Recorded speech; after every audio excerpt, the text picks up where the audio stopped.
તો મિત્રો અત્યારે આપણે બપોર થઈ જશે, 1 વાગી જશે. આપણે બનાવશે મટન બિરયાની. મટન છે, ચાલો પેલા આપણે આને ધોઈને જ છીએ. તો જો આપણું મસ્ત મજાનું મટન ધોવાઈને તૈયાર થઈ ગયું છે. હવે આપણાને બાફવાનું છે. હવે જો આપણે તપેલું મૂકી દીધું. હવે આપણે મટનને બાફવાનું છે. તો મિત્રો આપણે ફૂલમ ફૂલ ગેસ મૂકી દીધો. પેલા આપણે આંધણ ઉકાળવાનું છે. આપણે નાખવાનું હવે મીઠું. તો 1 ચમચી મીઠું નાખી દીધું. જીરીક નાખો બસ. આપણે 1.5 ચમચી મીઠું નાખી દીધું છે. આપણને કંઈ બનાવતા ફાવતું નહીં મિત્રો. આપણે તો ચોખાના મટન બફાઈ દેવી, ચોખાની વાયર નાખી દઈએ. એમ બનાવવા આવડે અમને તમે બનાવીશું એમ. તો જો મિત્રો આપણું આંધણ થઈ ગયું. હવે આપણે નાખી દેવાનું મટન. તો આપણે નાખી દીધું છે. હવે આપણે બફાવા દેવાનું છે.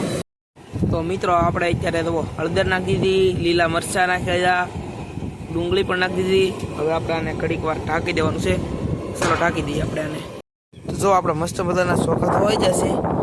આપણે કંઈ બાસમતી હોય નહીં, આપણે સમિતિના ખાવા પડે દરિયામાં. શું કરવું એ મિત્રો?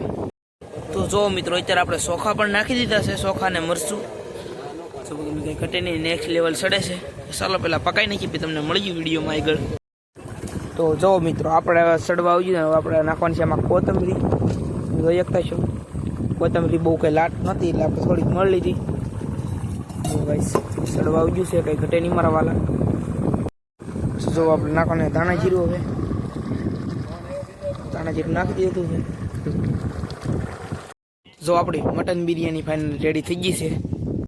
તો જુઓ મિત્રો દરિયામાં આપણે પહેલી વાર મટન બિરયાની બનાવી છે. તો આ છે મટનના પીસ ને આ છે ચાવલ. ચાલો જમી લઈ. તમને કેવી લાગી અમારી રેસીપી કોમેન્ટ કરી દેજો. તો મિત્રો તમને મટનનો વિડીયો કેવો લાગ્યો? સારો લાગ્યો તો લાઈક શેર સબસ્ક્રાઈબ કરી દેજો. તો આપણે પહેલી વાર બનાવ્યો. તો મળીશું બીજા વિડીયોમાં. બધા મિત્રોને જય માતાજી, બાય બાય.